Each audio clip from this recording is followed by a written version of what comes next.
Hey Josh, I got your question about creating a button in the top of a column that would allow you to sort the column.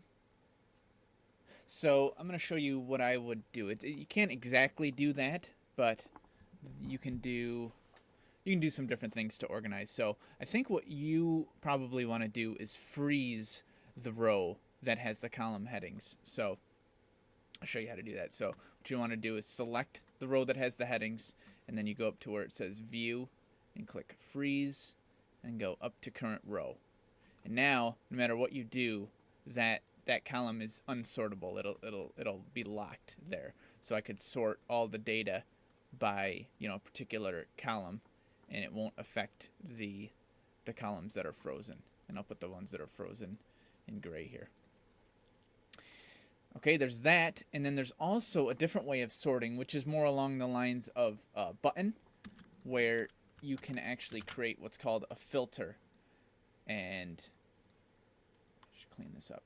So a filter, usually what I do is select a filter.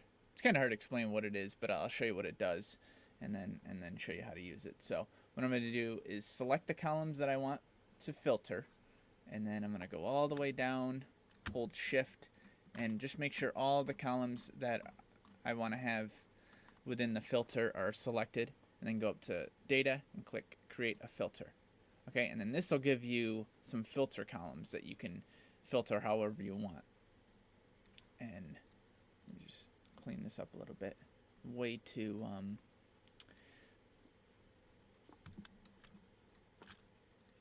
what's the word? Nitpicky about these kind of things. But anyway, so you got your filter, and you can basically, okay, so say I just want rows that have KB in it. I would go click on the filter, go to filter by condition, text contains KB, and then click OK, and then it will only show me those. And then of course you could do the same with any text in any column, but you could also, instead of doing that, you can actually click clear and then just pick the ones you want to see. So let's say I want to see Christian and Kathleen. Click OK, and then it'll just show those. All right, so that might help you out. I recorded this so you can refer to it, because it makes it a lot easier than trying to explain it on an email. So anyway, have a good one.